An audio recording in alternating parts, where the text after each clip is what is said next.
U.S. defense equipment manufacturer Raytheon has revealed that it's supplying U.S. Army with Coyote drone. The Raytheon Coyote is a small, expendable, unmanned aerial vehicle built with the capability of operating individually or as part of an autonomous swarm.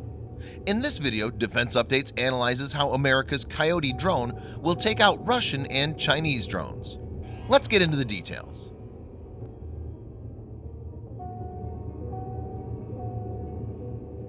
At a press conference on July 17, 2018, at the biennial Farnborough Air Show in the United Kingdom, Raytheon stated that Coyote Block 1B variants will be supplied to U.S. Army as part of an urgent operational need.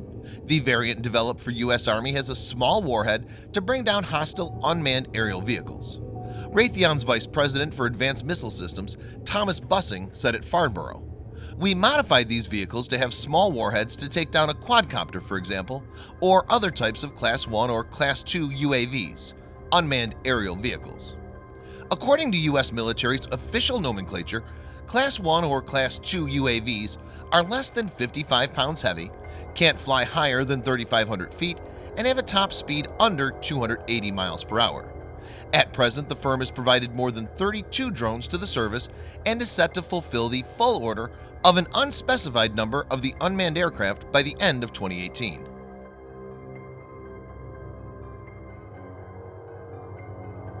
Rivals of the US, like Russia and China, have been directing lots of their resources to build high-end recon and armed drones as well as small swarm drones. The threat from high-end armed drones is obvious, but a swarm of 100 or 1,000 small and cheap drones could also be deadly collaborative force on the battlefield, as they're hard to intercept, being compact in size and being very numerous in number. The conflicts in Iraq and Syria have shown that this kind of capability is within reach even for non-state actors. In January of 2018, a mass drone attack was witnessed on Russia's main outposts in Syria, the Khmeimim Air Base and the naval base in Tartus.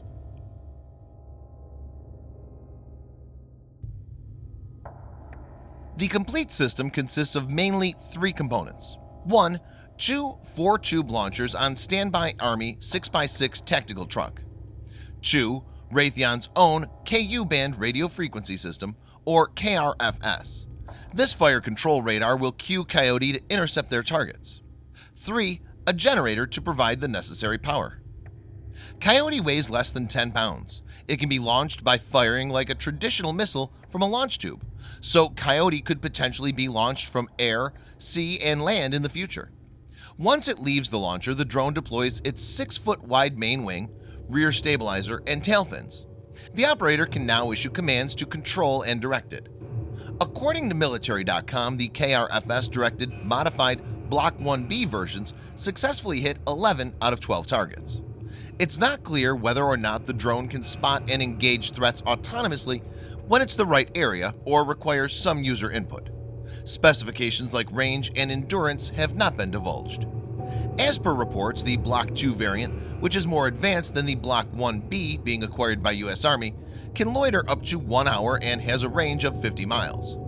According to Raytheon, multiple Coyotes might be able to defeat drone swarms too. The company could load it with software that it developed as part of the U.S. Navy's low-cost UAV swarming technology effort, or LOCUST, which lets them operate as a group themselves.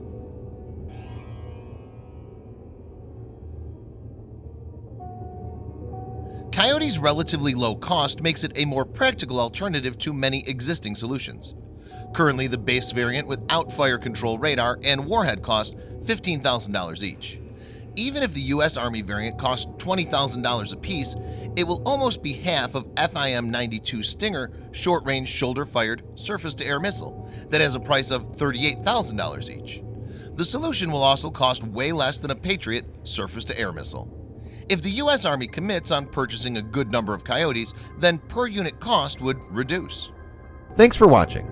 Subscribe for more videos like this. Hit the like button if you find the video interesting, and kindly provide your feedback in the comment section. This will help us improve.